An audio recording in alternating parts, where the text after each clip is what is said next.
Uşaqlar, hamını salamlayıram. Fıdı Futbol kanalına xoş gəlmisiniz. Bilirəm, kommentlər indi dağılacaq ki, Fuad videolar hardaydı, niyə videolar gəlmirdi. Instagramda və TikTokda bildirmişdim ki, sağlamlığımla bağlı bəzi problemlərə görə videolar dayanıb və məndən asılı olmayan səbəblərə görə çəkilişlər olmayacaqdı. Anlayışınıza görə təşəkkür edirəm. Bəziləri heç bilmirdi, onlara da yəni qınamıram, canımız sağ olsun. Amma başlayırıq. Artıq həminki qaydada davam edirik. Barselonamız və əzəli rəqibimiz olan Real Madriddən danışacağıq. Başladıq. İlk öncə sevimli komandamız olan Barselonadan danışmazdan öncə Real Madrid haqqında danışmaq istəyərdim. Real Madriddə vəziyyət bir o qədər də yaxşı deyil. İndi belə sözlər deməyə çəkinirəm biraz. Sıraz üstümə düşürlər ki, Real abijniki, Real sənə neyniyib belə? Qardaş, olanı demək niyə abijniklik olur ki, mən bunu anlaya bilmirəm. Amma nəysə, adekvat Real azarkeşləri əlbəttə ki, kanalımızda var və onları salamlayıram və öpürəm. Real Madriddə vəziyyət bir o qədər yaxşı deyil. Baxmayaraq ki, 18-ci turda Sevilla üzərində qələbə qazandılar 2-0. Amma sizə sual verirəm Real azarkeşləri. Oyun sizi qane etdi. Yəni oyundan həzz ala bilirsiniz yoxsa yox? Yəni mən Barsa azarkeşiyəm, Barsanın oyununa baxıram. Bəli, Barsa bir o qədər də wow oynamır hal-hazırda. Ötən mövsümki Barsa deyil. Gəlin bunu boynumuza alaq. Nəticə olaraq, bəli, ötən mövsümdəki Barsadan daha yaxşıdır hal-hazırki Barsa. 15 qələbə, 1 heçəcə və 2 məğlubiyyət.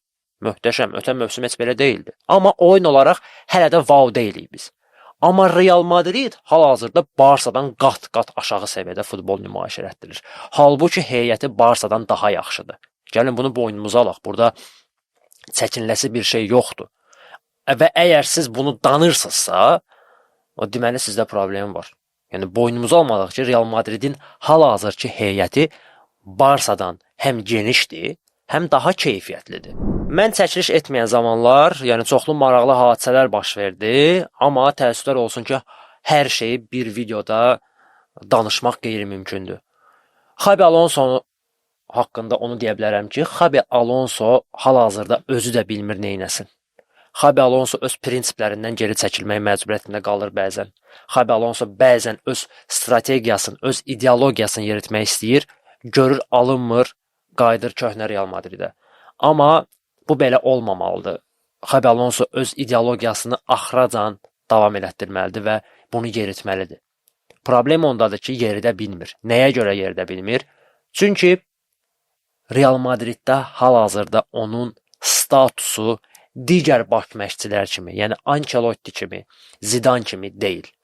Zidane və Ancelotti Real Madriddə elə bir statusa sahib idilər ki, Papa Carlo onlara hardasa güzəştə gedə bilirdi. Amma Xabi Alonso da belə deyil. Xabi Alonso tam olaraq Florentino Perezə qarşı çıxa biləcək bir baş məşqçi deyil. O aurada deyil. Və hal-hazırda nələrsə etməyə çalışır. Amma edə bilmir. Nəyə görə edə bilmir? Oyunçularla kommunikasiya. Bildiyiniz kimi Real Madridin heyətinin demək olar 60-70% super ulduzlardır. Və belə super ulduzlarla işləmək hər baş məşqçinin başı üçün deyil. Yəni bunlara sadəcə olaraq topu verib kvadrat qurmaq, nə bilim fiziki məşq keçmək, başqa məşqlər keçmək kifayət deyil. Belə tipli oyunçularla gərək psixoloji olaraq da işləyəsən. Onlarla oturub söhbət eləyəsən. Onları oyunlara kökləyə biləsən. Bir-birləri ilə yaxşı münasibət qurmağa vadar edəsən. Xabi Alonso'da bu yoxdur. Xabi Alonso status olaraq Real Madridin oyuncularından geri qalır deyənə. Onlara söz yeridə bilmir. Əlbəttə ki, Real Madrid oyuncuları Xabi Alonso hörmət qoyur, onun dediklərini edirlər. Amma bu Ancelotti və Zidane'ın dövründəki kimi deyil. Real Madrid Sevilla üzərində qələbə qazandı, okey, və Real Madrid artıq 3 oyundur ki, ard-arda qələbə qazanır. La Ligada Alaves üzərində qələbə qazandılar, Kubokda Talavera üzərində qələbə qazandılar. Halbuki bu qələbə biraz çox çətin əldə olunan qələbə idi. Yəni Talavera kimi bir komandaya qarşı, yəni belə əziyyət çəkmək lazım deyildi. Hətta Mbappe belə oynayırdı bu oyunda.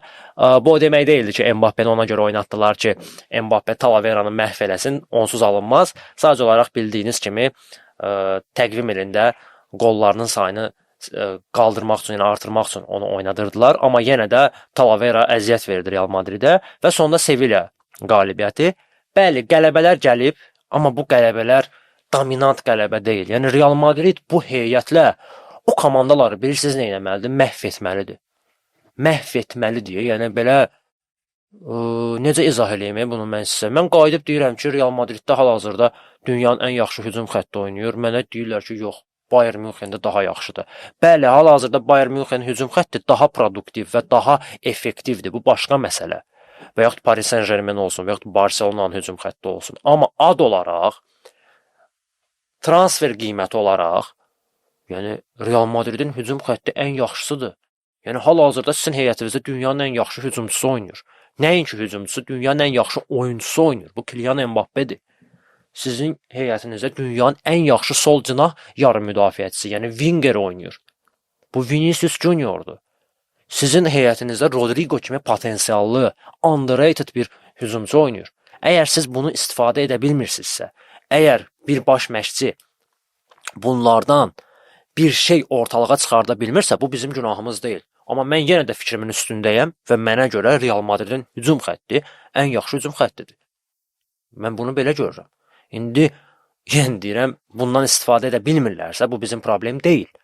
Amma Real Madrid belə komandalara qarşı, Talavera kimi komanda olsun, Alaves kimi komanda olsun, yəni məhv etməlidir bu komandaları. Məhv etməlidir. Real Madrid Uduraya qalib gəlir, amma nəinki dominant, heç elə bir epizodlar olur ki, yəni xal itirməyə belə gedə bilər bu oyun. Yəni rəqib komanda az qala gəlib Realı utsun və yaxud bərabərliyə qalsın. Yəni nəinki Real Madrid dominant oynasın. Başa düşdünüz nə demək istəyirəm? Ona görə indi Real Madriddə vəziyyət bir o qədər yaxşı deyil. Kylian Mbappe, Fransız hücumçu Sevilla ilə oyunda öz idealına xas olan bir şəkildə penaltidən qol vuraraq cari ildə qollarının sayını 59-a çatdırdı və öz idealı olan Cristiano Ronaldo'nun rekordunu təkrarladı. Buradan Mbappe'ni təbrik edirəm və Mbappe bir daha sübut elədi ki, bəzi oyuncularla müqayisə oluna bilməz. Tam başqa bir səviyyədə bir hücumçudur. Doğrudan da Mbappe'yə qarşı tam başqa bir simpatiyam var. Onun bu rekordu təzələdiyinə deməyək, onun bu rekordu təkrar etdiyinə görə doğrudan da sevindim. Amma tək bir zirvə var ki, ora nəinki çatmaq, oranı düşünmək belə çox çətindir. Bu zirvə Lionel Messi'nin zirvəsidir. 91 qol səthi elə bir rəqəmdir ki, məncə 10 illiklər, hətta 100 illiklər belə keçsə, bu rekord yenilənməyəcək. Və onu da nəzərinizə çatdırım ki, Lionel Messi xeyterlərinə çatdırmaq istəyirəm daha doğrusu. Lionel Messi bu nəticəni sırf olaraq mərkəz hücumçusu oynayaraq etməyib. Adam dayaq yarım müdafiəçi zonasından oyuna töhfə verərək, oyunu başladaraq, meydanın hər bir yerində olaraq bu nəticəyə gəlib çatıb. Adam sırf olaraq mərkəz hücumçusu olmadan bunu edib. Təkrar edirəm. Diqqət edin buna. Lionel Messi, Quat. Bəli, qış tətili başlayır. Qısa bir qış tətilinə yollanırıq, daha doğrusu. Real Madrid növbəti turda artıq yeni ildə öz meydanında Real Betis ilə qarşılaşacaq və çox çətin olacaq Real Madrid üçün. İndi bilmirəm, Real Madrid nələrsə dəyişəcək yoxsa yox, Xabi Alonso nələrsə etməlidir. Radikal dəyişikliklər olmalıdır Real Madridin oyununda. Əgər olmasa Real Betis onlara doğrudan da baş ağrısı ola bilər. Barcelona isə Espanyol səfərinə yollanır. Barça üçün də çox çətin bir sınaq olacaq. Çünki Espanyol bu mövsüm möhtəşəm oynayır. Yəni oyun olaraq deyə bilmərəm, çox oyunlarına baxmamışam, amma nəticə olaraq çox gözəl performans nümayiş etdirirlər. Adamlar 5-ci, 6-cı yerdə də deyəsən, dəqiq bilmirəm. İndi yenə turnir cədvəlinə baxam. Yəni yuxarı yerlərdədirlər. Avrokuboklar uğrunda mübarizə aparırlar. Ya Avrokuboklar uğrunda deyəndə, yəni Avrokuboklara getmək yolunda mübarizə aparırlar, belə deyək. Görək nələr baş verir. İndi isə keçirik sevimli komandamız Barcelona'ya. Villarreal Barcelona 0-2. Dostlar, sizə nəsə qəribə gəlmir. Barselona artıq 2 oyundur ki, La Ligada qapısında top görmür. Bu bir möcüzə ola bilər. Dünyanın axırı ola bilər. Özüm də inanmıram. Osasuna üzərində 2-0-lıq qələbə və Villarreal üzərində 2-0-lıq qələbə. Barselona qalib gələrək ən yaxın izləyicisi olan Real Madridə yeni il hədiyyəsi etdi və onların ikinci yerini garantilədi.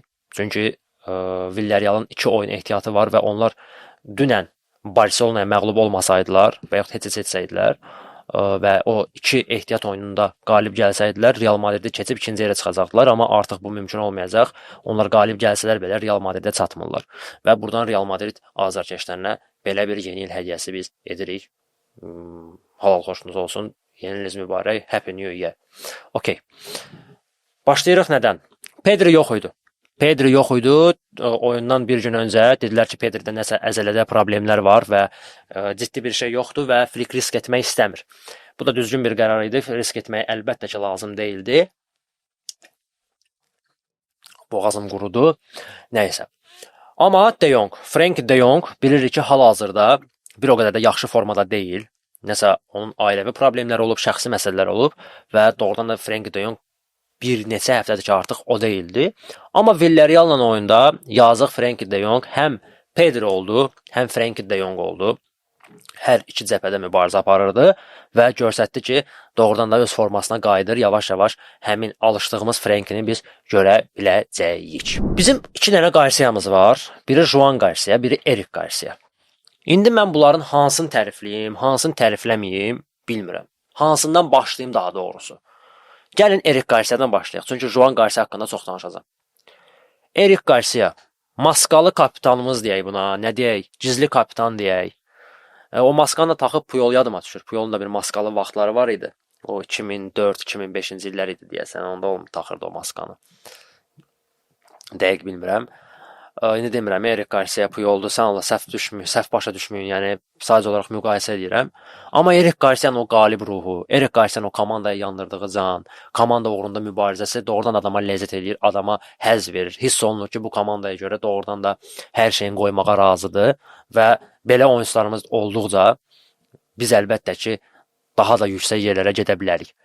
Yəni hər oyunçu belə deyil. Eric Garcia nəinki dünən Villarreal-la oyunda, artıq son oyunlarda hər şeyin verir meydanda, hər şeyin verir və onu da nəzərinizə çatdırım ki, adam dayaq yarım müdafiəçisi deyil, adam mərkəz müdafiəçisidir. Ötən mövsüm mərkəzdə oynadı, dayaqda oynadı, sağ bek kimi oynadı, bir o qalmış ki, qapısı kimi oynasın. Yəni, oynadığı hər mövqedə ideal nəticə verir. Heç bir oyunda yandırmayıb. Interlə oyunlarda belə Eric Garcia möhtəşəm performans göstərirdi və bugünkü günə qədər onun o gözəl performansı qalıb. Dağıdıcı olaraq, bəzən oyun qurucu olaraq da öz çəkisini ortaya qoyur. Və Eric Garcia belə davam eləsə, məncə doğrudan da lazım olan dəyəri alacaq. Amma təəssüflər olsun ki, hələ lazım olan dəyəri Eric Garcia almır. Bilmirəm niyə. İkinci Garcia'mız, Juan Garcia. Oyda, mən nə deyim, mən bilmirəm. Mən bilmirəm, sevinim yoxsa... Belə sevinə də bilmirəm, deyirəm bir dənə gözdəyər, valla. Yəni, axır ki, deyirəm, bizə də qapıcı nəsib oldu, belə. Yəni, yadıma düşür ki, Marc-Andre ter Stegen gələndə də belə idi. Bir mövsüm, 2 mövsüm belə prime oynadı. Adama ləzzət edirdi və qapımız güvənli bir adama həvalə olunmuşdu. Yəni, elə bir hiss yaranmışdı bizdə. Amma daha sonra, bir neçə mövsümdən sonra ter Stegen o stabilliyini itirdi. Bir mövsüm yaxşı oynadı, bir mövsüm bərbad oynadı. O bir mövsüm əla oynadı, sonra yenə də düşüş. Yəni belə stabil deyildi də, oynayırdı. Amma Juan Garcia'ya baxıram belə, bilmirəm sizdə o vibe yaranır yoxsa yox. Mən Juan Garcia'ya baxıram, Courtois-nın vibe-ını alıram.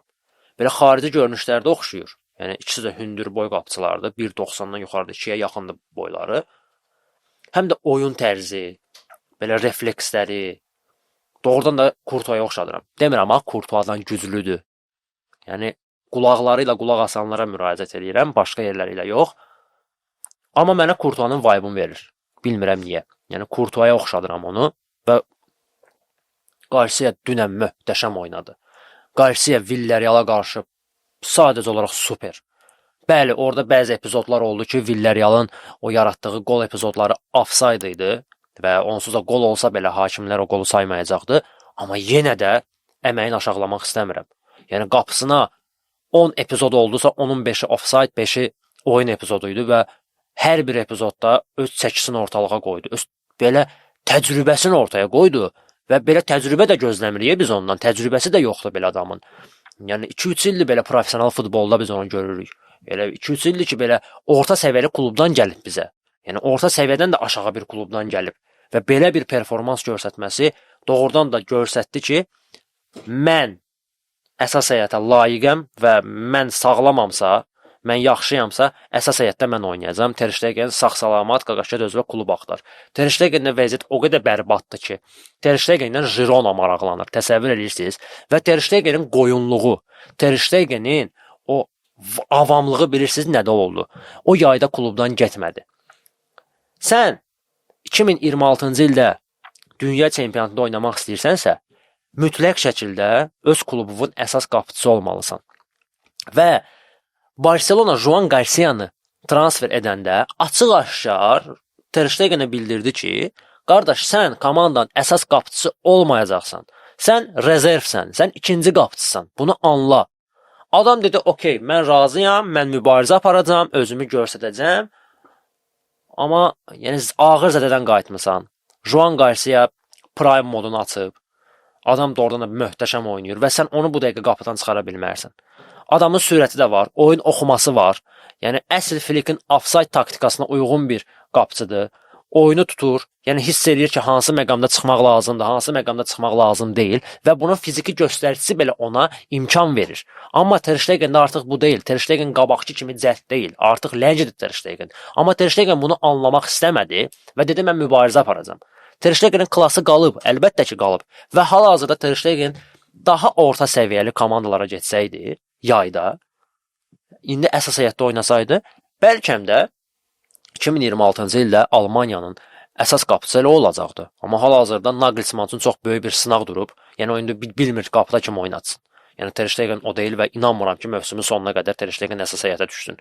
Yəni gərək belə force major hadisə baş verər ki, Joan Garcia heyətdə olmasın. Villarreal bu dəqiqə La Liqanın ən dinamik komandalarından biridir və Villarreala qarşı oyun əlbəttə ki, çətin görsənirdi və biz bilirdik ki, Barsa bu oyunda xal itirə bilər. Yəni Pedri'nin yoxluğu var idi, komandada yorğunluq var, hiss olunur ki, yəni bəzi oyunçular yaxşı formunda deyillər, amma komanda çox rahat oynadı, çox rasional oynadı. İndi müdafiədə yaranan problemlər haqqında danışmaq istəmirəm. Bu hər bir oyunda var.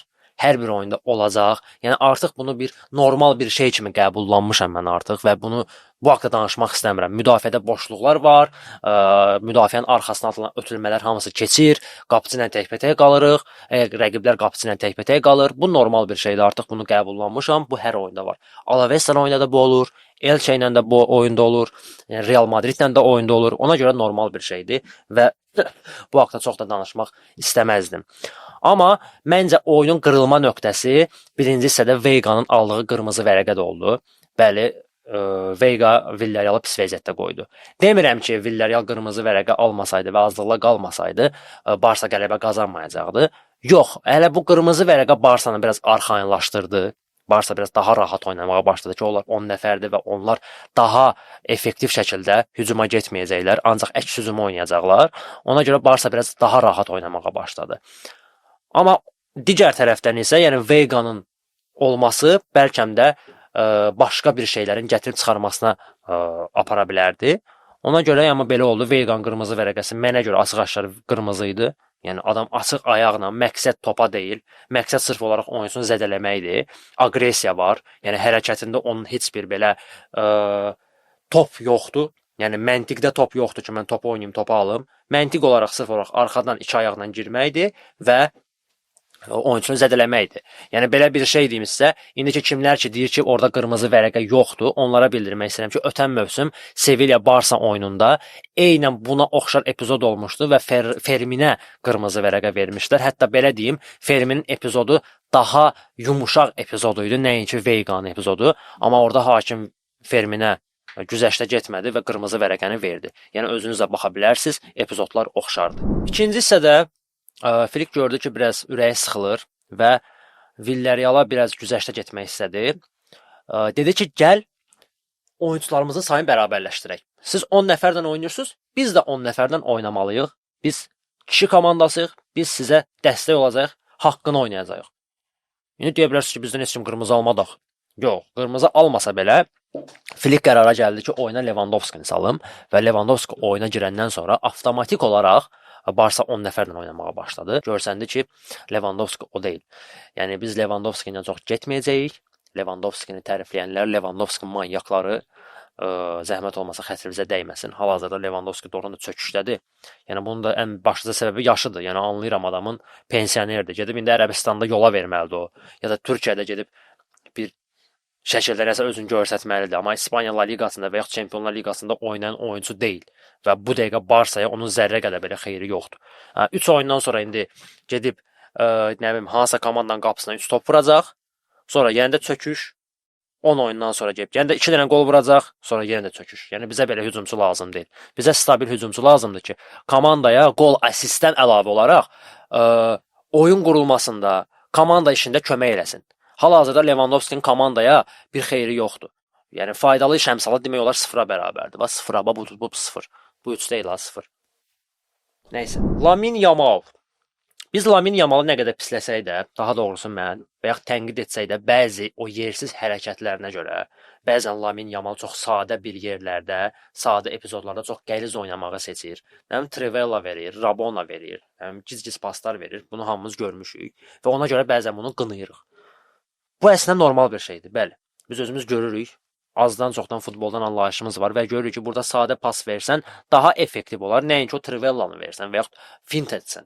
Yəni bəzən hər şeyin şitin çıxarır. Amma Lamine Yamal elə bir təhlükə yaradır ki, rəqiblərə. Yəni onun artıq varlığı rəqibdə bir qorxu yaradır ki, Lamine Yamal var və bundan nəsə təhlükə gələ bilər. Okey, farmazondur. Nə bilim, indi orada hoqqa verəcək, gic-gic şeylər eləyəcək, 4 dəfə topu itirib out-a aparacaq, nə bilim, ayağından topu çıxaracaq, yıxılacaq, bu başqa məsələ. Amma adam bir epizodu tutub elə dəyərləndirə bilər ki, onun altından biz çıxa bilməyəcəyik. Bunu rəqiblər bilir, bunu rəqiblər hiss edir. Məsəl üçün, elə Lewandowski oyuna girəndə rəqib qorxmur. Yəni bilir ki, bunun sürətli yox, artıq o deyil və mən buna qarşı rahat mübarizə apara biləcəm.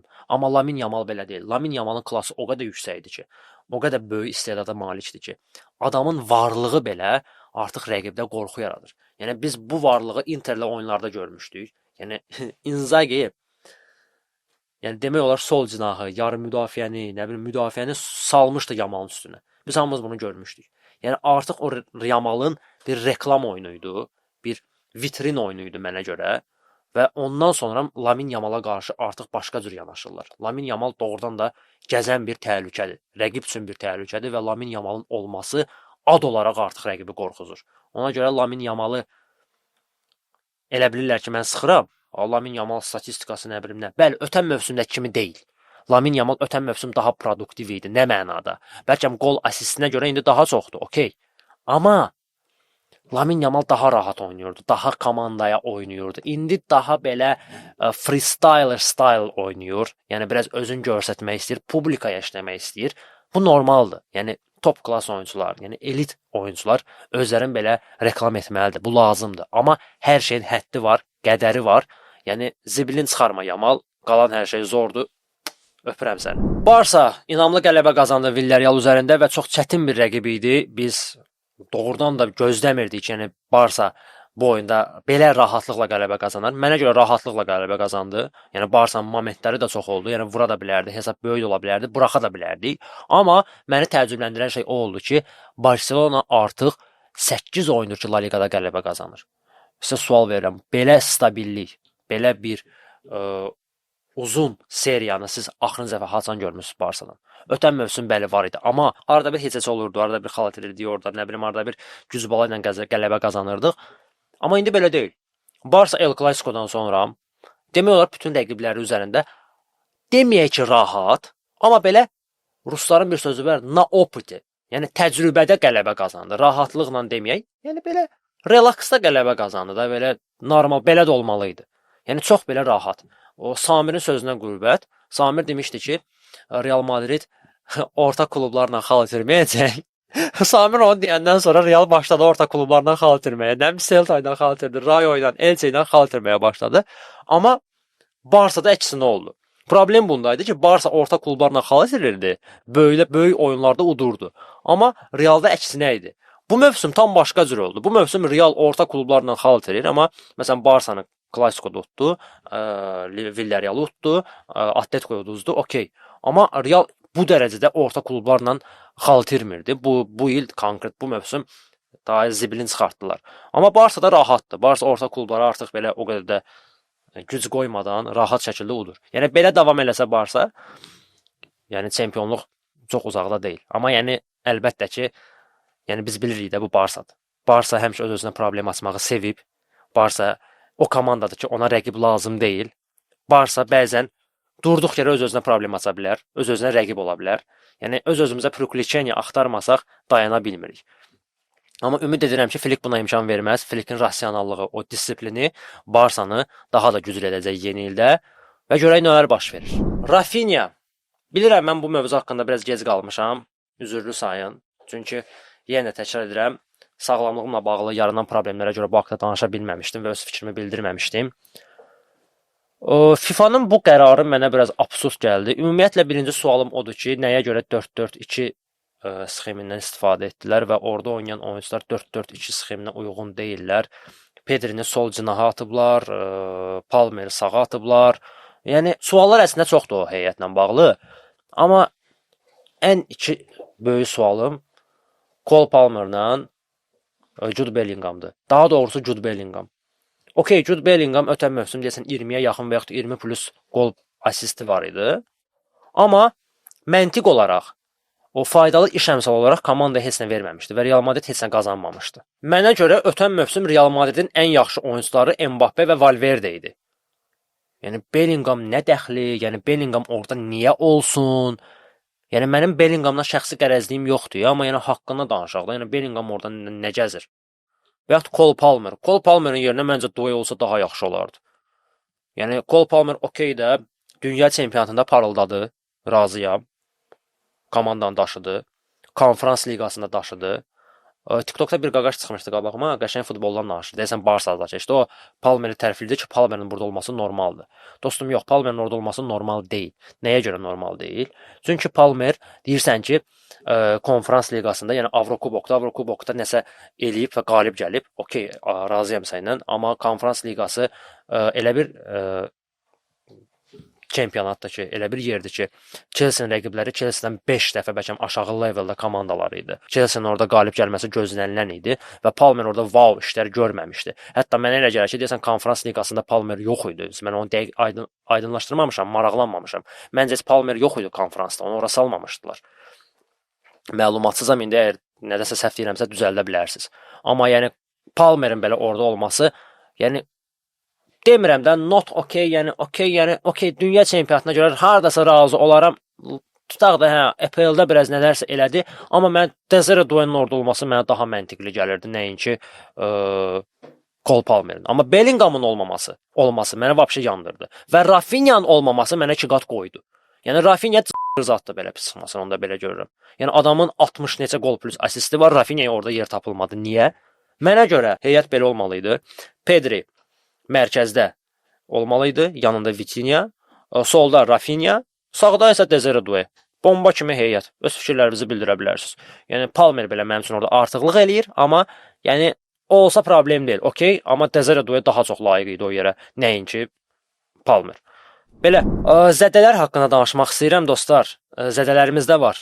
Christensen zədə aldı və 4 aylıq olmayacaq. Yəni Christenseni yaddan çıxarın. Sizə belə bir şey deyim. Bax Christensendir, Lewandowski'dir, sonra kimi demək olar?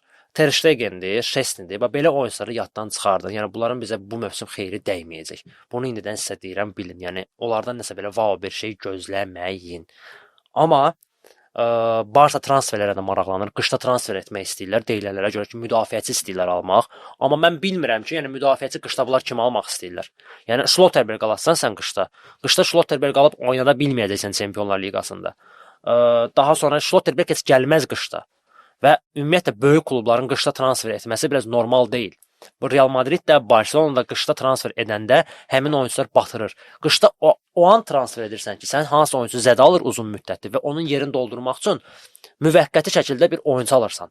Qoat Bradford-i yadınıza sala bilərsiniz. Misal üçün elə Barça özü Coutinho-nu qışda almışdı və o uğursuz oldu. Yəni qışda ümumiyyətlə oyunçu almaq düzgün deyil.